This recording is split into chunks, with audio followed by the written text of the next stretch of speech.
Hello and welcome to When Will It End, a podcast where I, Josh Landis, and my co-host Charles Hobby watch an entire series of films. We enter a cinematic universe and get to the bottom of it. Which installment is the one that'll push us over the edge into asking, when will it end?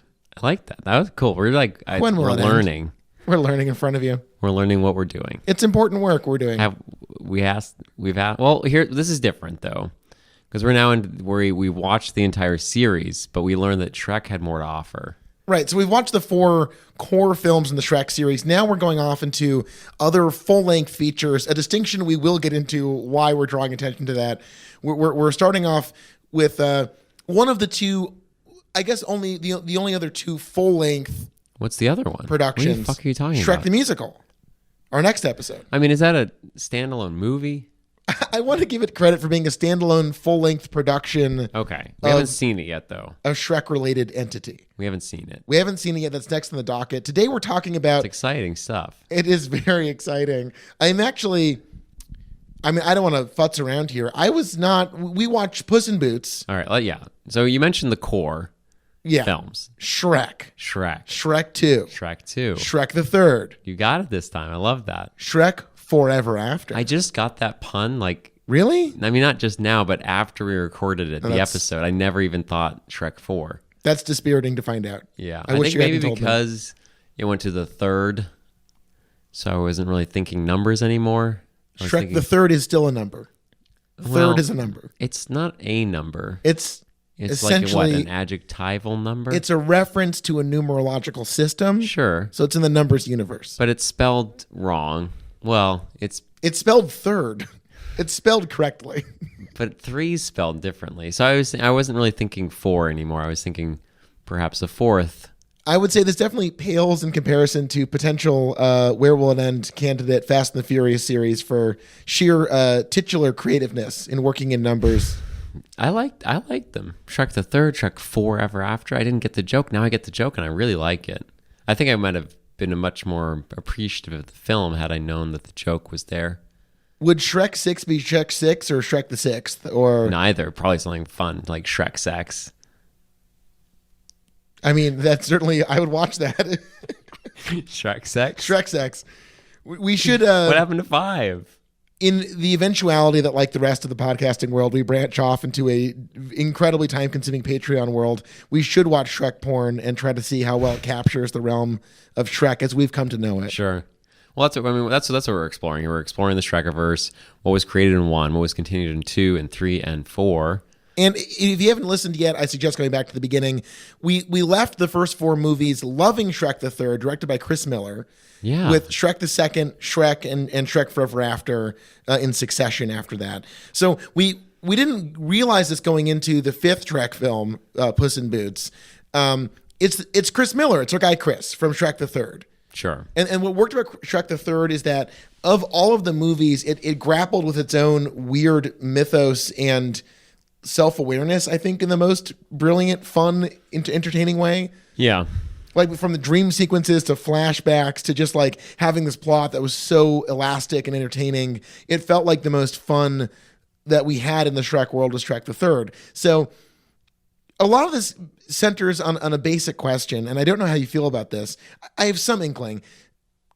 Is Puss the character you really want to put your lots down on for a standalone? This is the first spin-off from that Shrek, the 4 canonic films. This is the character. I guess you have Antonio Banderas. He's back. He's back. You have the love of like the dopey cat eyes. And I guess I never liked, that was my least favorite part. Like all this stupid cat shit. Maybe it's just because I'm not a cat person, but like all the stupid cat. Well, you're a cat person. I'm a big old Everyone cat person. says like you're a cat person. You were awarded best cat person at Pittsfield 2018. It's me. Hello. 2017, 2014. I'm gunning for 19. Yeah. What happened in 2015 and 2016? Well, I don't want to blame 9/11, but these things come in cycles. That's and I think true. maybe it was something about that. What? Never forget. I forgot about 9/11 in those years, and that's why I lost. That's what happened? Yeah, I forgot. See, I forgot up until those years. Do you think that's why I won Bet Cat person? Why you won Bet Cat Burton? I won the Bet Cat Perkin, which is a strange award given only once every year. like most awards, to the Becca Pecka Burton. I think A Small Business in Somerville won Best Cat Merkin that year too. Oh, yeah? Yeah. Damn, I missed that one too. I got to get more on these awards. Yeah, you really do. And we're talking about an award-winning film. It's true. It won the best horror film for 2011. It won the best animated feature it won a Saturn Award Right. for best animated feature. Fantasy and horror. It's sci-fi and horror, which is crazy. No, it's fantasy. The Saturns are for fantasy and horror. I think it's sci-fi in there. No, you're wrong. Fuck you. Fuck you. Fuck me. Fuck you. That was a classic moment from the Shrek film. Yeah. Oh, this one they dropped the hard F, both hard Fs. Yeah, when Puss in Boots constantly. It says "fuck you" to the Eggman, and then the Eggman goes, "Well, fuck me, fuck you." That would have made fuck the movie so much better if there's like a weird scene where Shrek and the Humpty were just like going, "Fuck me." Oh wait, but there was that scene where she went, "Crack your bones." Crack your bones. Then he goes, crack my bones. And then she goes, crack your bones. Yeah. But no one said crack my bones. Let's work our way back to that moment. First off, this movie, we were talking about it during the movie, but with all of these movies, I'm always wondering how they get to these fantasy stories or these like fairy tales they want to get to. Because, in this one, we get Humpty Dumpty and Jack and the Beanstalk. And I wonder why they were like, these are the natural pairings to Puss in Boots, a sexually adventurous thief cat. Right. Well, let's talk about that a little bit more. But I think the immediate answer to your question is eggs. Eggs. Yeah, that's true. Eggs. If you've been following our series, and I hope you have, rest assured, nuts are crushed in this movie. Wait, okay, so we got, I see what you're talking about, eggs. Yeah, I thought you were making a balls. There's an elaborate balls joke in this. Yeah, but there's lots of them. I was just saying, like, Jack and the Beanstalk climbs the beanstalk to get the golden eggs. And Humpty is an egg, so probably in the writer's room, they're like, I don't know which one came first. I'm thinking probably Jack and the Beanstalk. And then they're like, well, what other fairy tale would work with that? And they're like, oh, the Eggman. He'd be the perfect foil. Right, even though he doesn't do anything. That's what we should look up. Neither of us can remember exactly the story of Puss in Boots. So you look it up for a minute. All right. So this movie stars Antonio Banderas. He's joined by Selma Hayek as Kitty Softpaws and Zach Galifianakis as Humpty Dumpty. And Billy Bob Thornton and Amy Sedaris as Jack and Jill, who appear as like weird gargantuan. I'm not even sure what kind of villains. They're just like generally villainous. Yeah, and their hair, like her hair was really very awful. Strange. I thought they were siblings. No. In that fairy tale, I thought they were siblings. Wow. It seems like they're a married couple in this. Right. They wanted to have children together. And then they supplant the child vision with baby boars. Baby boars. Do you think this was like the catalyst for all the incest porn that we were getting these days? Well, I mean, it's 2011. What, 9 years ago now. So yeah, this could have set the seeds for incest porn. Right. Jack and Jill in Puss in Boots, the movie. Wanting to have baby boars together. Yeah. Yeah. There was that scene where we were sort of talking because we didn't like it. And then we misheard it and thought he was going to practice fucking the baby boars. Yeah. But it was really that he was just going to practice changing their diapers. It was more Charles thought that insisted we rewind to find out. But we did do that. We did rewind for you guys. Well, here's what I wonder. Okay, so this was the first movie after Shrek Forever After. Shrek Forever After, for folks who maybe forgot the events of the movie, that's an extremely high concept like sci-fi movie with alternate realities and traveling between dimensions. And maybe this was supposed to be more of a return to form, more in the Shrek mold, where it is ultimately a pretty conservative, like trotting out of there's an origin story. They go to the beanstalk. They go back to the home. It's a very simple movie in its construction. Oh, also another tight 90.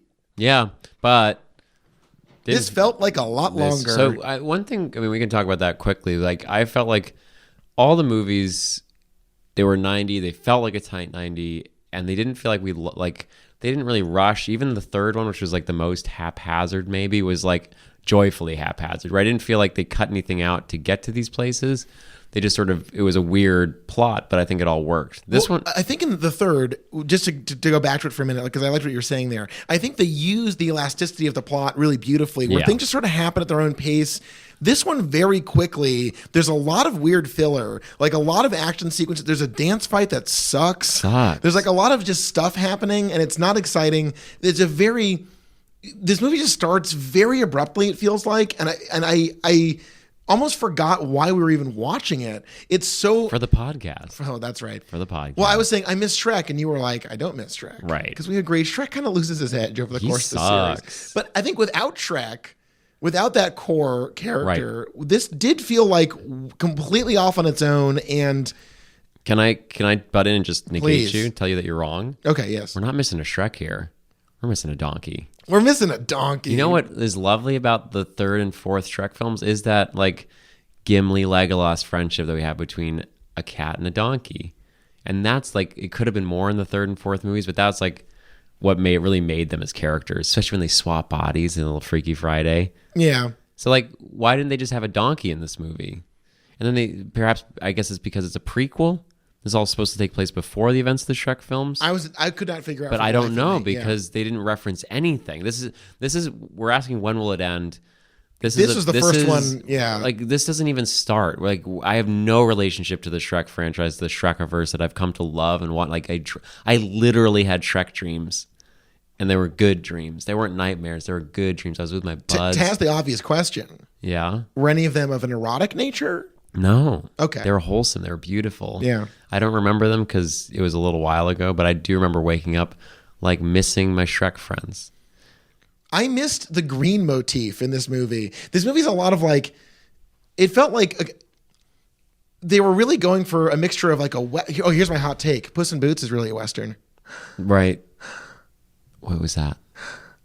What is that supposed to, did that come That's up? the audience like, they're like, oh my God, it is a Western. Well, I mean, Puss in Boots is a Western. I mean, they're all wearing Western hats. It's a lot of tumbleweeds too. Yeah. Some and wagons, horses. Yeah, I mean, it's not really a hot... Not... Well, I want to go back to the dynamics you were talking about. The dynamics you're talking about. The lack... Okay, so you have Salma Hayek as Kitty Softpaws, who's literally girl Puss in Boots, who has no motivation that is ever explained in the movie. The gender shit in this movie sucks. It just is weird and makes no sense. You have a womanizing cat, which was from the first movies that he's in. He's a womanizing cat. They could have played up the fact that he actually doesn't really fuck cats, and it's more of like this thing that he wants to live up to. There were so many ways that they could have actually talked about the gender and the dynamics there, or sex stereotypes, masculinity. They could have explored all these ideas, but he actually does fuck cats. Right. They double down on it really hard. Right, but then they subtract, like, there's no coherence to whether we're supposed to be like, oh, this is just some shitty womanizing cat man, or he is like a true consensual lover of the cats, or he doesn't actually fuck anything, but he does. Like, they really just threw a lot at us, but didn't explain any of it. It sucked. Well, okay, they are trying to have their cake and eat it too, I think, Cats where need it too. they want to show us, like, you know, the origin story of Puss, but they don't want to lose anything about Puss as we know him already. Right. So we're caught in, it's just like all of it just feels thin and uninteresting because they're so afraid of damaging the product of Puss in Boots. There is no great revelation. He was an orphan. He befriended an egg, as you do. Sure. The egg wrapped him up in a bank robbery because he was jealous that he saved the commandant's mother from being killed by a bull. That the hump started. The hump started. The hump threw the rock that caused the bull to charge the old lady. And it's Zach Galifianakis as Humpty Dumpty. And if I was going to recast this movie, it'd be De Niro and Pacino. As what? As Jack Puss and in Jill? Boots and Humpty Dumpty. So you'd lose the Fuck accent. me? Fuck you. Fuck me? Fuck. You Fuck fucking me. egg. You fucking egg. I'm not doing any. I'm doing a Cuomo, I think. That was good. I liked it. My Andrew Cuomo. No, I got one of them. Oh, yeah. A middle-aged Italian man. You got Yeah. it? Yes. All right. So here's the thing. Humpty Dumpty's supposed to be like, you know, his childhood friend turned villain. The entire premise of this elaborate scheme he sets up to like re-trap his childhood friend. He could have just smashed Puss to the head with a rock. Right. It's so bizarre. The plot of this movie is almost non-existent. There is like, no plot. Stuff just sort of happens relentlessly, and there's a thread that drags it along. But That's what I was going to say earlier about the 90, like the tight 90. This feels like a 6-hour movie cut down to 90, but I have no interest in watching the full 6 hours. It's just like all this shit that could have fit into a mini series starring like Alec Guinness. look, if there's a director's cut of Puss in Boots out there, I want to see it. I want the grit. This is basically We're not Solo watching that. before Solo. Right. This is the 100% Solo before Solo. Yeah, but a character that no one really like. I feel like they threw a lot at Puss in the first, like, second, third, and fourth movies because like kids will like the eyes thing. They do it like at least 3 times in this. The eyes thing is huge, and like all the cat antics are like, I think they really wanted that character to be important.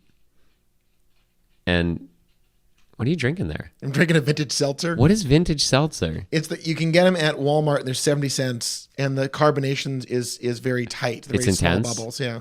Small bubbles. How do you do that? How do you get those bubbles so small? I think it's about the amount of CO2 you put into it. Huh, can I try some? Please, here you go. It's a lemon lime. It's a classic flavor. It's a classic flavor. It's Now, vintage. you'll notice in the room there's a Schweppes black cherry. You usually have a few polars lying around, but the vintage you can get real cheap. I mean, it doesn't taste very good. It tastes like lemon lime dyed in a bottle, and they filled plain seltzer in the musk of death of those flavors. remained in it. Over and over again. Yeah, Contains 0% juice though. That's nice. it's good. Yeah, It's good. Good vintage dots. Like I like the design work. Yeah, on you can the get them at bottle. Walmart's anywhere. Go crazy, kids. So how often do you go to Walmart? I feel like that's really not. Well, maybe it's we've I go cycled pretty back for now. frequently. You think so? Everyone was so mad at Walmart. It's what in the days of Shrek 1, Shrek 2. Oh God, we remember those halcyon days of youth. Well, But in my now we're mind- like so anti Amazon, so anti like all these other things, but we all still shop. Like we used as rich elite New England liberals, we could make fun of the slobs and like go to peopleofwalmart.com and like, oh, I'm too good for Walmart, and they treat their employees badly. Okay, no, what it was for me was that attitude. Then Target comes along. Everyone's like, "Oh, Target's so fun." Right. Fuck Target. you. We'll call them Target and have It's a good time. the same thing. Right. But it's like for upper middle class people, Sure. not, poor folk. And now we have Amazon and Amazon Fresh and Whole Foods. Fresh. We don't all get these that out things. here, you fucking big city. Big city. Look at my big city suspenders. I'm right. That's him So snapping what? in suspenders. I'm wearing suspenders, so what? You keep snapping them though. Stop snapping my suspenders. God damn it. I'm not going to wear these next time. I'm going to leave them in the big city. Puss never loses his boots or hat in this movie, and he That's not keeps true. losing The them. last scene of the movie is him going, oh, there she goes with my boots again. Yeah, they set up for a sequel, and you can hear even watching it at a computer at my parents' house. You could hear the audience, the ghost of the audience, being like, "Nope, nuh-uh." Well, I think we looked into the math. This was easily the worst performing film of the first 5. Can I pretend that I looked into the math? And please, Yeah, we looked into the math. It was definitely the least. Can you give us those numbers? I have the we did numbers, look but I into don't. it. I just want you to say it. okay, fine. Hold on. Did you look up the Puss in Boots origin? We have to look up the actual Puss in Boots story. Oh yeah, I did. I got that right here. So Okay. while you're drudging from your memory the numbers, so basically the story. I'm going to read the end of the Wikipedia article that I found.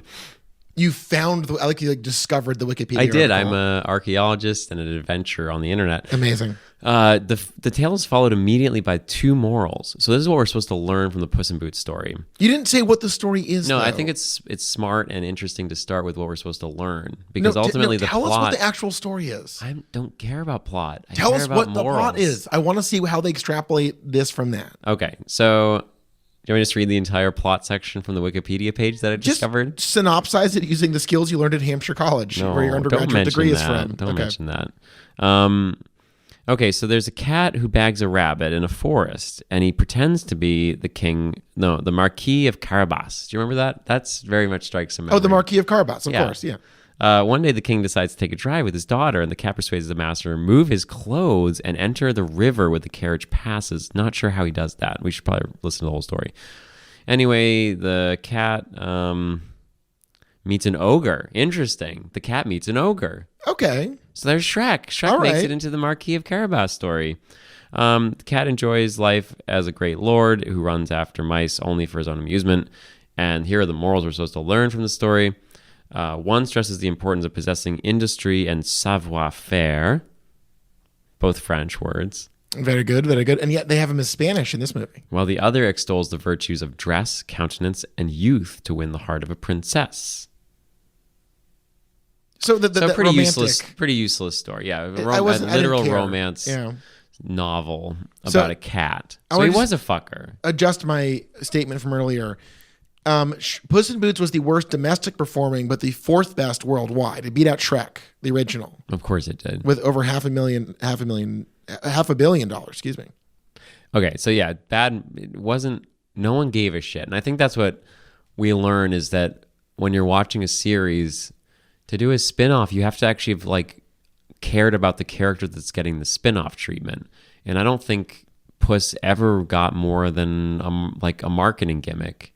He got a trailer spot, but he never really earned the heart of the viewership. The thing about the Shrek movies is that it's all this extraneous gags and horse shit like tacked on to the central story of this dumb, shitty ogre and his stupid life. Right. When you take away that central drag of all of this is orbiting around Shrek, you're just like in a bunch of extraneous bullshit. Right. And none of it sticks. Feels it. Okay. We talk a lot about the settings of these movies to get a sense of like how, you know, the beauty of Shrek 2 from Shrek 1 is that in Shrek 1, you're essentially in like a fucking Windows 95 desktop. And then in Shrek 2, you're like, oh, I'm like in World of Warcraft kind of or something. Yeah. This is just sort of like you're in some dumb bullshit. They just go to like wildly different areas. There's no sense of any of this is connected. Right. It all sort of like loosely orbits around San Ricardo. San Lorenzo. Lorenzo? I think so. No, you're confusing the Netflix thing. Oh, is it two different towns? I know. This is a whole other why would there conversation. be two different towns? So, okay, I think we should tell people we attempted to watch, we had the very bad idea of we'll watch all of the Puss in Boots stuff in one go and do one episode just about all the Puss in Boots stuff. Right. We finished the movie, go to Netflix. There's a 6th season. 6 seasons. With like 13 episodes a season animated series. Just pumped out. It came out every 6 months. They just pumped this shit out at you. From 2015 to 2018, 13 episodes of just really shitty looking Puss in Boots shit. Not even with our boy Antonio. Some other guy. It's San Ricardo in the movie. Yeah, okay, so it's you're San right. Lorenzo in the Netflix series. Huh, interesting. Then we briefly tried to play the interactive Netflix. I hesitate to call it a game or a... It has the game icon, so we're going to call it a game. Yeah.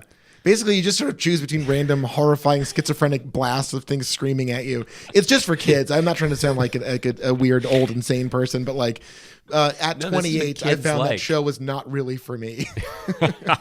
Yeah, kids, I mean, I'm 33. About to be 34. Quit boasting. It was a little closer for me. I sort of am already going back into my youth state. Yeah. Yeah, regressing into like enjoying watching a baby bear, like a giant oafish bear wearing a bonnet screaming at me. Doing one of these voices. Oh, dum-dum. Smashing a cat into the ground and then throwing it out the window. Yeah, that made me... The Puss in Boots interactive Netflix game was just like... You know what? Like getting yelled at. It made me want to be the one picking up the cat and throwing it out the window. It made me want to smash it on the ground, pretending it's a horse, a tiny little horse. But did you like it more or less than Bandersnatch? You did suggest that you didn't love Bandersnatch. That's a good question. This is what this show is all about. Moments like this. The hard questions. Do I like Bandersnatch? Ooh, is this the hard question music? I liked this more. You really? Yeah, I think Bandersnatch was an ultimate failure, and this was a mild success. Yeah, I mean, to be fair, it's more of Puss in Boots doing weird shit. So if you wanted that, it's exactly what you get. Yeah, Bandersnatch was way too meta. It was like, I liked the choose your own adventure thing. I think it did a great job. I liked the scenes where it like rewound and made me relive experiences trying to do it again. But then it was all about like, hey, look, we're Netflix making this choose your own adventure. And look, you're the one controlling it. Even we're going to have a little cheeky little scene about Netflix. Makes you think. What's Netflix? Bandersnatch asks. Well, I mean, it makes Remember you the think. scene where Bandersnatch asks, you know, the main character Netflix? is not named Bandersnatch, right? What? You know what I just realized? The opening of Puss in Boots is in San Ricardo. I didn't really realize that. Why was he back in town? Right, because the guy with the face, the hair gone from his face. Yeah, he's in the bar. There's all the wanted posters up. You did. I mean, so I feel like Wait, why didn't they recognize him? What? Why didn't more people recognize the infamous guy who's like? I'm confused with the opening of the movie. So the timing is. It's not strange, right? I think we just got bored and lost focus. But ultimately, he goes in, and he talks to the bar people, and they tell them about the beans. Right. So the main plot of and Puss then in immediately Boots, the beans show up and tries to steal them. But that's the God. This movie kind of Yeah. sucks. Why was he back in San Ricardo? I don't get it. If the whole point was that he's not allowed back. Here's the thing. He's looking for any score of any kind, and then someone says, you know, Jack and Jill have the magic beans. They just happen to be coming through. Right, but why was he back in San Ricardo, the town that he hates thinking about because he let them down? It's crazy. This is not a good movie. His mama. He let his mama down. Imelda, the orphanage mom. Yeah. Yeah. Yeah, cat orphan. This movie has a lot of problems. This was a bad movie. I don't want to watch it ever again. I'm fine. I'm going to keep it on my hard drive, though. I'm a completionist, a collector, you know. I have a hard time throwing away downloaded files that I pirated in a matter of seconds. Speaking of being a completionist, I am happy to note that Box Office Mojo does include this in the Shrek movies category. Sure. So it's vital that we covered this for the podcast. I think so. I mean, it's a part of the series, but it does. It's not. It makes no sense. It's not. Because the thing with Shrek is that from the beginning, it's very clear what his goal is. He's trying to find acceptance. He's trying to find a role in the world. He's trying to overcome his base instincts to be a member of a community. A wall builder. In this movie, it's extremely confusing as to what Puss in Boots' real motivation is. And then they tack on all this backstory like half an hour into the movie. Right. And so they reverse engineer all of the efforts in the movie. It's comparatively just sloppy and weird. It's really bad storytelling. Yes. And it's not like... I mean, even if it's supposed to be a kid's movie, which it's not, it has talent. It's got Zach Galifianakis, it's got Antonio Banderas, it's got Salma Hayek, it's got former Angelina Jolie husband Billy Bob Thornton, Sedair. You got a cast that's going to appeal to adults. These are all actors that, especially in 2011, this was especially you got some Zach G in there. When was The Hangover? 2009. Yeah, 2009. So this is a big Zach G moment. This is Zach G hotness. And let's talk about Humpty Dumpty. We mentioned Zach G. It's time to talk about the Humpter.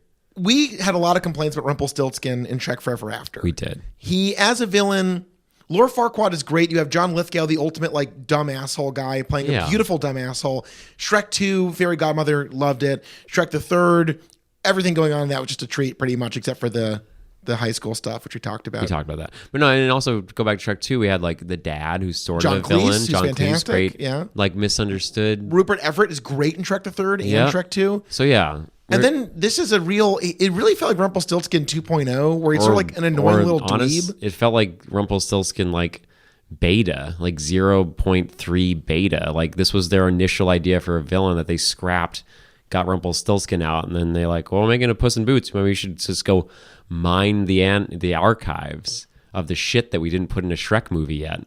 It's also the kind of thing I hate, where the villain's ultimate plan is so petty and weird and so easily emotionally mended. He just wants to frame Puss and destroy their hometown is the ultimate plan that emerges from them going to get the beans, going to the castle in the sky, stealing a golden goose's chick, and then attracting the golden goose back to San Ricardo to destroy it and make Puss look like the villain again. Right. His end game is to destroy his hometown with a goose. Hell yeah. I like the way you're just, honestly, if you On were to paper, tell me I'm going to write a story about this, I'd be like, yes, I'm interested in that. How'd they fuck it up? They fuck it up because, again, everyone's motivation makes no sense or doesn't exist until the moment it exists, and then that's their motivation. Right. There's no through line to any of this. I still don't get Kitty Softpaws' role in this. Me neither. I was just about to say, she is the ultimate of sort of, I make this analogy to all the, barbershop quartet singers out there. She's just like the baritone. Yeah. She just comes in when you need her. She fits any note you need. That's more of a bass. That's more of a bass. No, that's more. I'm just saying, you got the bass, which is the root. Can you do a baritone? I can. It's too hard for me. It's very so hard. Dumb. You're also a small person. I'm a bass. Bass. All they have to do is root 4/5. Easy. Any dumb. Give us a taste. So give me so you got I want my baby back, baby back, baby. I want my baby back.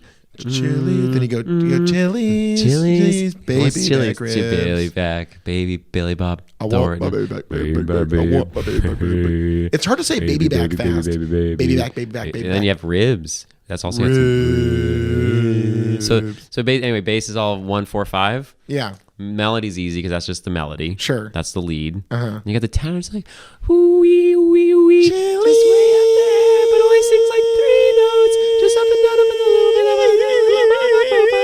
Then you got the baritone. So here's the point of my analogy. Okay. The baritone comes in, makes all those sweet, sweet chords that we love as barbershop listeners. The ones that make you haunt and chills. The ones that make you sweat. The ones that make you feel a little bit sick, but also oh, I love that sickness. That's what the baritone's all about. This is your experience with barbershop quartets? I went to camps. Barbershop camps. Wow. When I was in high school. Did you wear a straw boater hat? I did wear a straw boater hat. Suspenders? What kind? A seer? I feel like I'm imagining a seersucker shirt, but I guess it doesn't have to be. No, it's a seersucker jacket, usually over just a regular shirt. Gotcha. Yeah, plaid pants. Not plaid pants. Maybe plaid, khaki usually. Okay. Just, general thing you'd wear in the 50s or 40s on a boat. Or in your household, as they were described, the good old days. Yeah. Well, no, Anyway, we won't talk about my household anymore. I sincerely doubt it'll ever come up again. Never again. Yes, you're saying that Kitty's soft paws is the baritone. So I'm saying she comes in similar to perhaps the wife character in Breaking Bad. What's his name's wife? Walter White's wife. What's her name in this show? Mm-hmm. Okay, we'll edit that in later. His wife. She was notoriously, I thought, bad at being a real character because they were like, we need her mad in this episode, telling him what a bad husband he is. But then it's like, oh, but we also need her to be like really wanting this business, this drug business to thrive every other episode. She just like keeps going back and forth. Anyway, I think the cat character, she's like in 1 minute, out the next. She wants us to feel this way. She wants us to feel she's like no actual person. She just was she was just fitting the notes that the story needed us to feel. And then she would just vanish for like 10 minutes at a time. They also did a really weird thing where they dress her like Batman in the beginning. Yep, they did that. And then they do a big reveal where she's a girl cat. Girl? Here's the thing. One, all cats look the same. And I love cats. I have cats. They all look the same. You have one cat. I've lived and had multiple Have you cats. seen more than one cat? I certainly have. I don't want to boast. Okay, I just wanted to make sure you weren't saying all cats look the same, just having only seen one cat. No, I've seen multiple cats. Are you sure you just haven't seen Harry multiple times and think that you've seen multiple cats? I have seen both Harry multiple times and seen multitudes of cats. Okay, because we have this thing in our house right now where there's this fly. Okay. And my roommate's like, oh, this fly's been here for weeks. And I'm like, well, maybe we have more than one fly in the house and we only see one at a time. Wow. So I just wanted to make that should be a Chris Nolan movie. And then the camera pulls out, and the house is a fucking fly. The whole fucking house is a goddamn fly. Wait, do you think Christopher Nolan's a fly? Wow. What if he's the fly? They announced his next movie. Is it The Fly? It's The Fly. He's remaking The Fly. Jeff Goldblum still in it. Wow. It's like, I'm a fly again. Wow. That's a good... Someone told me I look like Jeff Goldblum, and I sound like Jeff Goldblum. Nope. Wrong. 0 for 2. Fuck. I didn't agree with them, but I really liked it. I mean, Jeff Goldblum was an improbable Hollywood hunk at one point. Right. Neither of us. You are too thin. I am too thick. He's tiny. He's not tiny. He's a large man. He's tiny. No, he's not. Do you think? I just hope. Can you answer me honestly? I think I'm going to age with the grace of a Jess Goldman. A Jess Goldman. I went to summer camp with her. Jeff Goldblum height. Let's get to the bottom of this. No, he's tall and thin. He's 6'4". He's so much taller than either of us. That's what I'm saying. He's tall, but he's tiny. But in Jurassic Park, a movie you slander for reasons that are still beyond me, he looked thick. He did look thick back then. Like dripping and sweat. That's what I'm hoping. I hope to age like a Jeff Goldblum where I just get smaller and smaller until one day I become a paste. I want to age like a Russell Crowe where I just like... get more grizzled and vast. He's amazing. He's wild. He's amazing. I want to age like a Larry the Fish where my face just becomes pockmarked for no reason. What happened to the man's face? I don't know. I so assume big. Buckshot or something straight to the face. Oh, no. Get shot in the face. Shot in the face. Larry the Fish. Man. When do you think Larry the Fish is going to get? Do you think he's going to get involved in this new Shrek movie that's coming out? Oh, it'd be so tasty. You say it's coming out like it's confirmed. Okay, let's get back to it. The reveal of Kitty Softpaws being a girl is insane because, like, one, why would it be crazy? We're in a fairy tale fantasy world. Why would it be crazy that a girl is badass? Also, this is 2011. Right, this is not that long ago. This is not like 1980 where it's like they have to make points about women can be badass. Well, I guess we still need that in 2011. We still need it in 2019. Well, we were gifted with a magical movie just a couple of years ago called Wonder Woman's, where we found out that Wonder Woman's can be a superhero too, and it was amazing. They can fight. She was so Nazis. funny and exciting. Do one of the classic lines from Wonder Woman. Wait, no, that was something else. I can't. Do one of her lines, one of the famous lines. Everyone talked about how much they loved Gal Gadot's performance. Oh, right. Her line. I like this line. Yeah. Oh, man, Chris, you got a big old dick. You got look at that fat old cock on Chris Pine over there. Yeah, that was a great line. And he was like, "No, I'm just pretending to be naked." Chris Pine hot though. He was good. Chris Pine can get it. He's a good like that man. They switched the gender roles in that movie. Oh, it was so clever. It was a great movie. So good. But yeah, it's okay. It's 2011. To this movie's credit, they have largely discarded trans jokes, which is So nice. Like Yeah. the one really great thing about this is that for the first time in 3 movies now, they didn't make a trans joke that was like, They made a prison rape joke. oh though. my God, I actually forgot about that. Humpty Dumpty's I'm sorry joking to about remind going you. to fairy tale prison. He's like, do you know what they do to guys like me? It ain't over easy. And you're like, yeah, God, it that's sounds like it horrible. would be hard to be sexually assaulted in prison. Yeah. Really awful. But It's a kid's movie. I That joke is crazy. Yeah, it's really bad. And that's the thing is like it's an uncomfortable experience. There's a pause. They pause to let that joke settle. Right. It's wild. There was another joke where I forget it, or maybe I just blocked it out, but they like really made sure we knew that they were telling us a joke that they shouldn't have told us. I forget what it is now. I think you're thinking about all This is the bad needless podcasting. exposition moments where they're like, they get up into the clouds and the magic beans grow. They do like a whole like pod racing sequence in like a Mario Kart land where they're Yeah. fighting. Okay, Jack and Jill, not very underwritten, underserved roles. They vanish too. It's very weird. At the end, they stupid. show up in the credits all in body cast. Did I miss something? Did they fall over? What happened to them? God knows. Who gives a shit? But like, yeah. Also, you have Billy Bob Thornton and Amy Sedaris, and they have so little to do in this. Really? Yeah. It's really And like they insane. tried to make them like, yeah, really, if you're going to lean into them becoming parents, give us that. It'd be funny.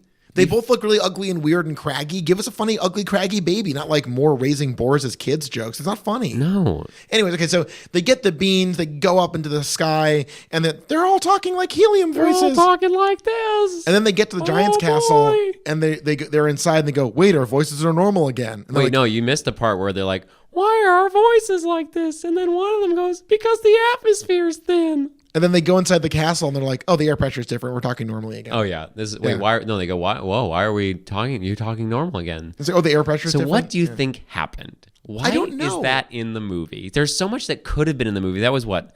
At least 45 seconds to a minute. I guarantee you, the initial draft had none of that in it, and then the studio was like, "You need to explain to kids why that happened." Why were they talking like that to begin Yeah. with, though?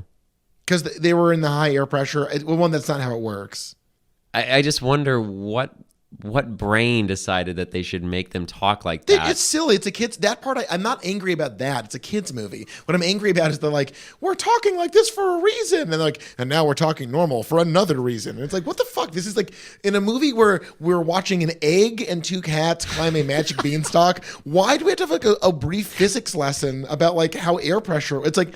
No one needs that. No, I mean, I actually did find it helpful. Oh, yeah. Because I'd forgotten that your Charles your voice did not sounds funny. understand what air pressure was. And, I mean, I'm a flat earther. I don't believe in air. I don't believe in space. I just believe in a large flat plane. well, okay, Infinite. here's the thing. There is, and I don't want to go off on a tangent here. Please There don't. is no unaltered image of the globe Earth that NASA and the Jews run this.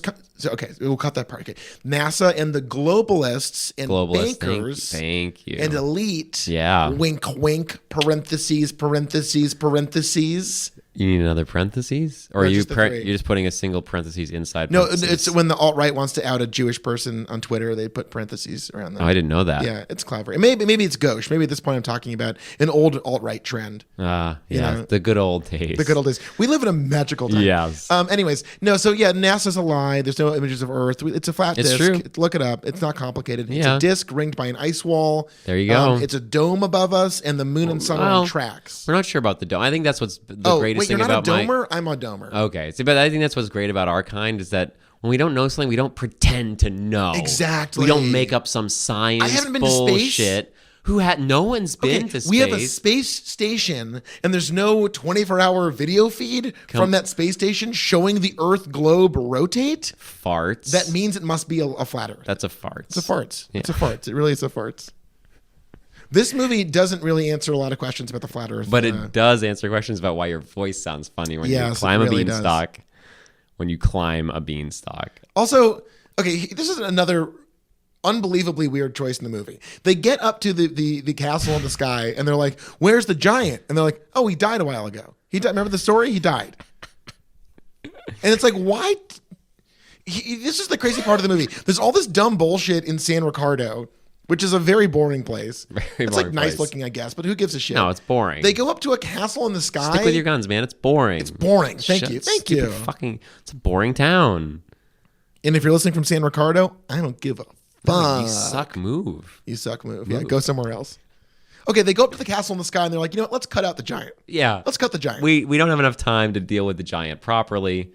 That hasn't stopped us from dealing with other characters improperly, but we really don't have time to have one more character to deal with improperly. Well, but they go to this fantastical wild place and they're like, let's make this the least interesting, or let's do so little with it. I love that point. Like, we're stuck in this dumb dirt town for 90% of the movie. We finally get to the magic, and it's like they pop a cork and run around in a like a big garden. It's like Honey, I Shrunk the Kids. Yeah, just the scene with the ant, but you don't even get the ant. No ant. I love that ant. When he dies, I think that might have been the first moment where I felt sad in a movie.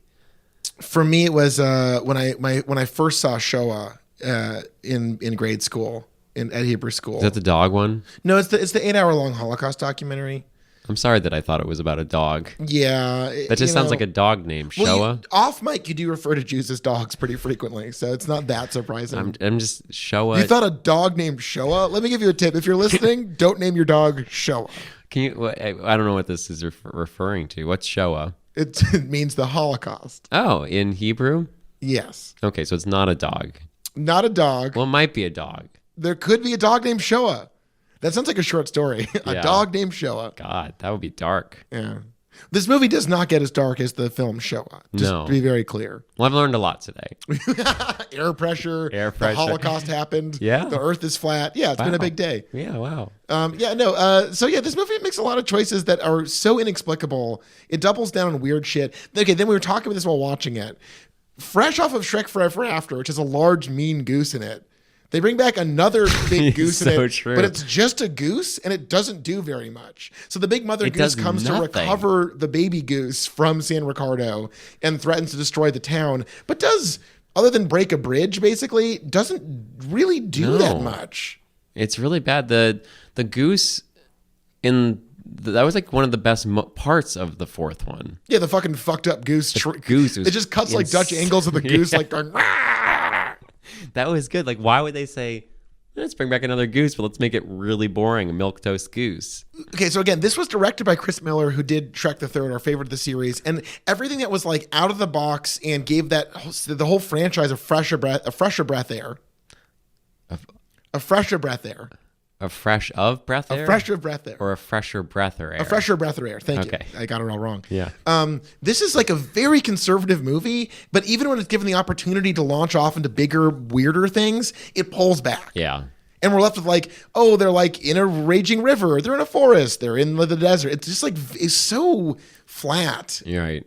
I sort of wish that after watching it, I wanted to contact Alex Garland to come on the show to really hear him disparage the auteur theory, because that's basically all he does with his life is he writes movies that most like smart people like, and then he has interviews where he says the auteur theory is garbage. I don't know if you've read any of these interviews, but basically that's all he does. He tours the land talking about auteur theory. He sounds like a cool guy. Anyway, I'd love to have him on the show because I feel like this would be a beautiful moment for him to talk about auteur theory and really get us to see that Chris Miller, what even is his role in a large DreamWorks produced, and like, how do you direct an animated film? Are you even important, or are you just some figurehead? Because I feel like we think he's the genius behind Shrek the Third, when in reality, whole new writers crew, probably new crew of animators, new cast. We did notice one name in the credits roll that is the kiss of death to cinema. Yeah, Truly God. a name that after... probably the worst movie I've ever seen, The Shape of Water. Bottom 5 for me? It's really bad. Truly I mean, there's unbearable. There's a Like whole an hole of awful bad movie. movies. I think it gets up to the top of the bad movie pile because of how much it was revered. But it's shit, and he's a baby. He's a giant baby man. He's a giant Mexican baby man, and it's is bad at making films. Right. But so this movie was executive produced by Guillermo del Toro. And it seems like as shitty, like, it just seemed like, oh, we need to have some, I don't even know what. Like, we need to have a big name for the Latino community or whatever. I don't know why they got him Oh my God, involved. he played the commandant and the mustache man. Who is the commandant? He was the chief cop in San Ricardo. Oh, and that was his mother? Yeah. Oh, that was Del Toro? Del Toro plays the main cop. Look at his dumb fucking face. Ugh. Good glasses, though. I can't even see one of his eyes. Oh, that's because your phone's broken. My phone's broken. Okay. Yeah. How can you tell they're good glasses?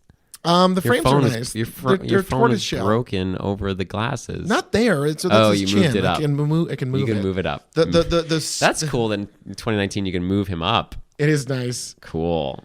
God, yeah. What was his Phone involvement in the facts. series? We really got to look into that more. Anyway, he was like you could tell once you see his name on there that he seemed like he was just like a poll to make sure that DreamWorks got serious with making a movie about Mexico.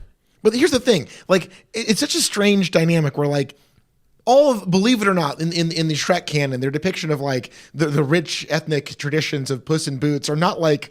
It's just like a weird like.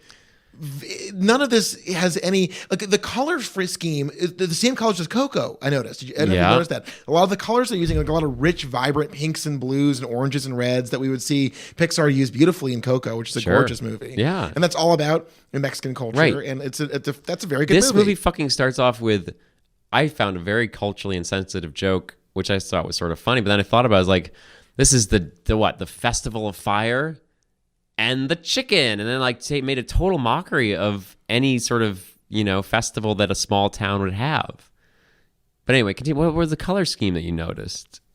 Well, it's such a break from the other movies. I'm thinking, what you're talking about is that they're trying to make some kind of weird homage to like Mexican culture, but then they just fucked it up. Yeah, it was really insensitive. Everything they did was really insensitive. They bring in the Zorro joke so early on. He slashes a P into the screen, and it's like we get it. It's Banderas, and then they just ditch it. Yeah, like it's unimportant. It's so hard to tell whether this was a Western or a like he's a swashbuckler, but then this becomes a Western. It felt like they really were trying to hit hard to make us aware that this was going to be a good movie about Mexico when it was just like some piece. It wasn't even. It was just like garbage. They did not know what to do. Well, the rules make no sense. It's a fairy tale story, but now we're bringing in all these allusions to westerns and like Mexico. It's just very strange. Here's a side note. I have what I can only describe as massive breaking news for this podcast. Wow, what's that? This is crazy. I just Googled Guillermo del Toro and Shrek. Yeah. This article published by id.vice.com. An article by Andre Naquion Wheeler. Andre Naquion, if I mispronounced your name, forgive me. Guillermo del Toro might be directing the next Shrek. What year was this published? This is in April of 2018. April 20th. Smoke weed and go fucking ganja. Oh, smoke the weed and watch the Shrek. Smoke the weed. Okay, so today, Guillermo del Toro has taken his love of animated work, I'm paraphrasing here, to an even higher level by forging a multi-year deal with DreamWorks Animation. Del Toro will be setting up his office at the studio's Glendale, California office and begin work on multiple CGI films, which has even led some fans to believe that Del Toro could direct the fifth installment of Shrek. Wow. Animation is an art form that is, this is from April 2018. We're finally getting to it. Animation is an art form that has influenced my work greatly since childhood, said Del Toro in a statement. To me, it's the perfect medium to bring to life any and all ideas, no matter how outlandish and wild. And when I ask you, Charles, and the listener at home, what is more outlandish and wild than the hijinks that could go down in Shrek the Fifth? Shrek 5, I don't know. Who knows? We'll have to name it first. Shrek 5. Oh my God, I'm scared. I'm a little worried. Look at the Shrek, where I'm on the Shrek.fandom Wikipedia site. He only really is mentioned right now as a producer of Puss in Boots. Yeah, good. Well, he's obviously his involvement there was either nothing or negative. This is the worst movie. Didn't feel like a Shrek movie. Shrek was nowhere to be found. Other than the fairy tale illusions and the general and tone. And maybe genital mutilation every once in a while. Nuts get smashed. There's a lot of ball jokes in this movie. There's a guy in San Ricardo who shows the story of Jack and Jill in a series of tattoos in his body, which is maybe funny. The best joke in the movie. Yeah, the bull joke was funny too. It's the commandant's mother. The commandant's mother. And the bull goes, I didn't like and the subtitle goes, it's the commandant's mother. Too obvious. They should have done a lot more Three Amigos stuff in this, I would think. Yeah, really, that's what this was missing. Quick side note, then we'll get back to it. The top three articles in Wikishrek. Shrek, parentheses, character. Okay. Donkey. And then Puss in Boots is the third. Top three. Top three what? Top three. Shrek articles on the Shrek Wikipedia. The Wikishrek. So I guess Puss is popular then. Puss if is he's big. The third biggest draw on the Shrekipedia. That Puss is popping. I never want to see Puss ever again. This was exhausting. The notion, again, our very naive thought that we would watch like a fun short on Netflix giving way to a 6-season animated series. I'm like, I can't imagine. That looks like shit. Like one of the only saving graces of this movie was that it looked good. Like it did look beautiful. The animation just keeps getting better and Though better. at the beginning I said it looked like a Diablo 2 cutscene, which I realize is not great. The people still don't look great. But okay, the best joke that we were talking about the tattoos on the guys, and he goes like, and up in the so he's like, look at my chest, here's this, look at my back, here's this, and then they're like, you want to see the golden eggs? And Puss is like, no, I'm scared of balls. Have to pop his balls out. Also, Puss has seen some shit. I'm making a hand like guy's balls. Yeah.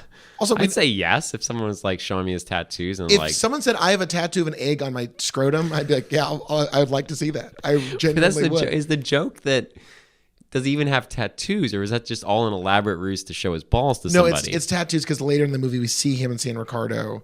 Remember, he sees the goose. He has the goose tattoo. Yeah, but we never see his.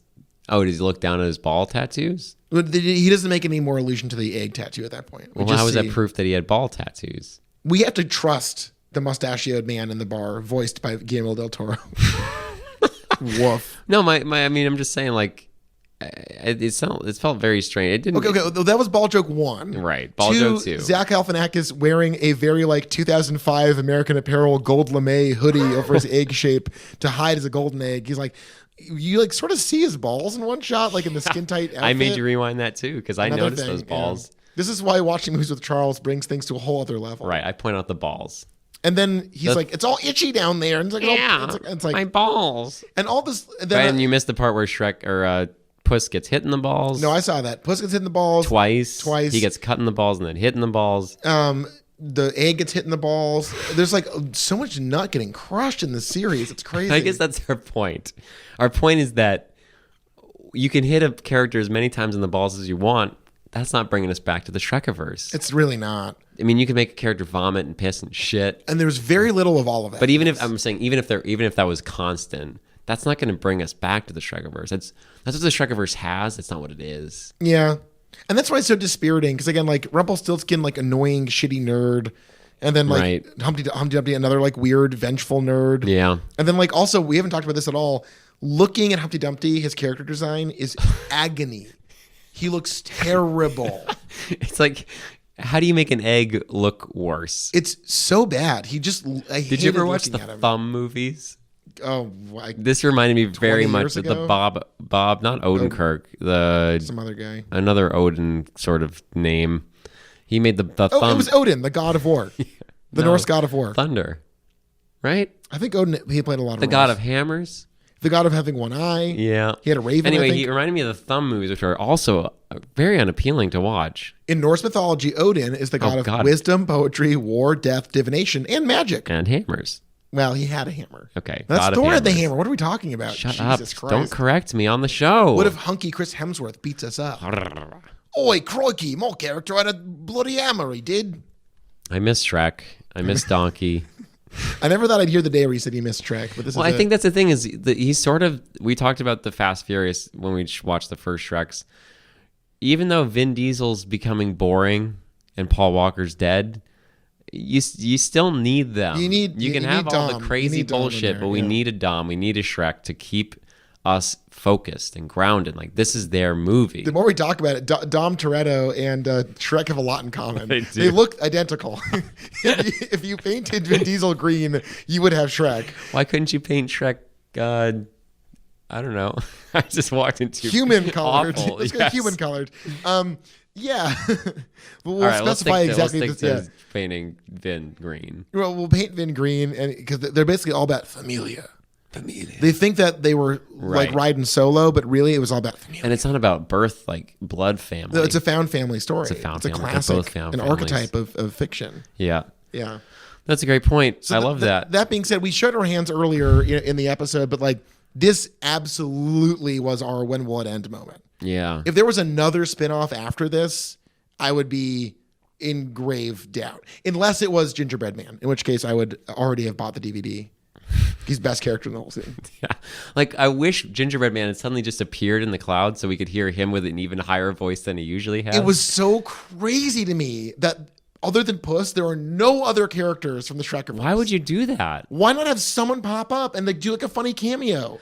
And it's so removed from what we've come to love. Why would you do that? What's the point? It's a generic sort of like adventure movie with grafted over fairy tale references.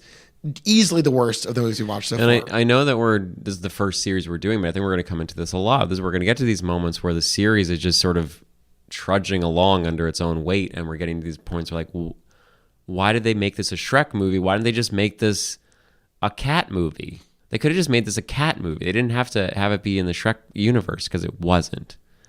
It was cheap, and it made me angry. Well, I mean, also like looking back on the series, if the ambition of the movies kept rising, even if 4 kind of is deflated and it's not transcendent. The idea is actually pretty crazy, and I like the idea. In this, there are very few ideas. It's just very run of the mill. And yeah, I our next film we have to watch for the fans, for the podcast, is Shrek the Musical. So we're kind of having a homecoming after this. We're excited. We've gone so far afield. We've gone so far out into left field with this movie, where we're just sort of like aimless and in the middle of nowhere. We're about to go right back into the heart of things. I think, and it's also nice that we read that little tidbit from Del Toro, because he's all about animation. It'll be nice to see, really, is animation all that important? Or can you still get these stories of friendship, love, compassion, family with a man dressed as an ogre? Well, I think, it's cool that, the Shrekiverse asked, can a donkey fuck a dragon? Sure. Can an ogre fuck a human/ogre hybrid? Right. Yeah. And Del Toro in his own free time has asked questions like, can a fishman and a mute lady fuck? So clearly he is aligned to the core values of the Shrek world. Which is what can fuck what? What interspecies relationships can emerge. Yeah. And I think maybe we'll see a lot more of that. Yeah. I just want to, before we close out, we do need to talk about the end of Humpty. Yes. How it's because basically the theme of this movie, if we were to sort of try to understand it, is about this friendship that doesn't die, even though it should have. Like the whole movie is about these two people that were orphans. They came together, they became friends, and then they fell apart. But the whole movie's like, no, you're still friends, even though the plot of the movie is about how they're very bad for each other. They're dangerous. They don't respect each other, and they're just selfish, conniving, evil people. Well, eggs and cats. They're not good for each other. But the movie ends with him being like, he explodes on the mountain and he turns into a golden egg. It's insane. And then he's like, oh, I always knew he was good under that shell, or whatever the fuck he said. But he wasn't good. Here's something I can't believe we haven't talked about this yet. Humpty Dumpty never falls apart and put back together. Right, never falls off a wall. Is never put back together again. Never put back together again. It's crazy. Right. It's like, why do they make, like, he falls off a lot of shit and never is put back together. Never even cracks. And even cracks. I guess they can put Humpty back together again or whatever. Yeah, they could have had a funny little moment where nothing. Well, that was it could have been funny. Crazy. Riff on the fairy's tale. The fairy's tale, yes. It sucked. This movie was disappointing. This is disappointing. Easily the worst of the series. I'm going to update my rankings to 3, 2, 1 for Puss in Boots. Sure, I'll do it too. All right, there we go. Sign up. I mean, we don't really have to. I think once we're out of the main canon, the spinoffs stay on the spinoff lands. This is a whole other story, and I think we've pledged to never do this. But I think Rogue One, for example, shot at the top of my Star Wars rankings. Well, but that's different because it actually takes place in the Star Wars universe. Fair enough. And same as Solo. Like, all their spin-offs are actually, you can tell, like, it's so related. I know, and fuck, I'm so sorry. We're not supposed to be talking about Star Wars. We said we never going to talk about Star Wars, but I really do feel like Rogue One, Solo, all these spin-offs, you feel that even Solo was shit. Like, you still felt like it was maybe a part of the universe. It wasn't shit. It definitely Rogue One. Great. Rogue One was, like, you felt Darth Vader. Darth Vader felt scarier than he's ever felt. Very true. So this could have learned a thing from a movie that hadn't come out yet. Yeah. Puss in Boots should have learned from 2016's Rogue One or whatever year that came out. It was definitely late 2016. I remember vividly. Yeah. Because I saw it with you at a very fun time in my life. Yeah. So, okay, looking into Shrek the Musical, our next film. Shrek the Musical came out in 2013. Right, we're just cruising along. We're cruising along. We've really made our way now. We're 12 years deep into the Shrekiverse. What do you look for in the musical? What do you want it to really celebrate? Right. So I hope that, first of all, we finally understand why the town's called Duloc. I hope that, like, maybe make that joke stick this time instead of having this name that I've spent months now trying to figure out why it was called that. Charles's room, he's scrawled Duloc over and every over. I got yarn, the red yarn and pins, thumbtacks out. Duloc. But I'm really excited to see what the music, so the music's a huge part. Like, is there going to be a live action scoring of the Smash Mouth song? Where's the music going to take over? It's going to be very exciting. Who's your favorite part of your mom's remembrance of the film? So I'm excited for that. And I'm really excited to see if they can still give us, Eddie Murphy and Mike Myers.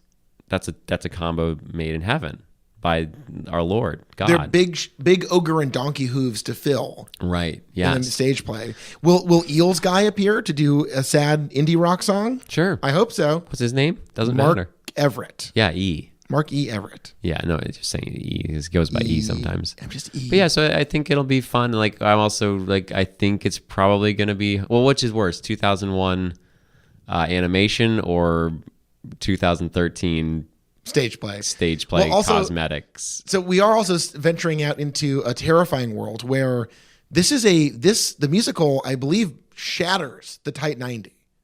This is a 2-hour long production. Plus 203, I think. 2 hours, 3 minutes. So we'll see if it holds up. How do you make a already movie that didn't need quite 90 minutes? I think it felt a little padded. We talked about that in the first episode. Their return home seems like they could have just done all that in 10 minutes instead of 20. Yeah. Why is it now 2 hours? Is that just because they had an intermission to get so people out to drink the beer and buy some popcorn? I would crush some beers if I was going to see Shrek the Musical. Well, we're going to go watch it right now. And drink a beer, I think. So with all that being said, this is When Will It End? We've asked it for the first time of the entire show so far. Puss in Boots, congratulations. You'll go down in infamy. You brought us to that point. When will it end? So I'm going into Shrek the Musical with some trepidation, but a lot of excitement. Yeah, we'll see what happens. Tune in next episode of When Will It End?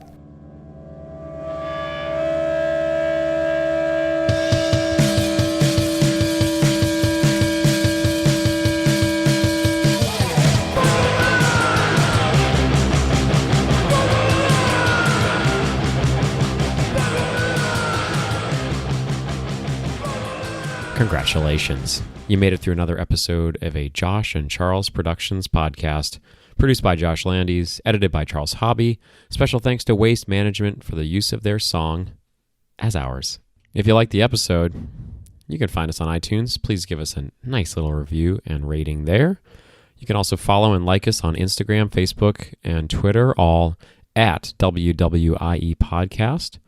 If you want to give us ideas or just say, hey, we're available to talk to you through email, wwiepodcast@gmail.com. Thanks so much for listening, and we'll be shouting at you in a week.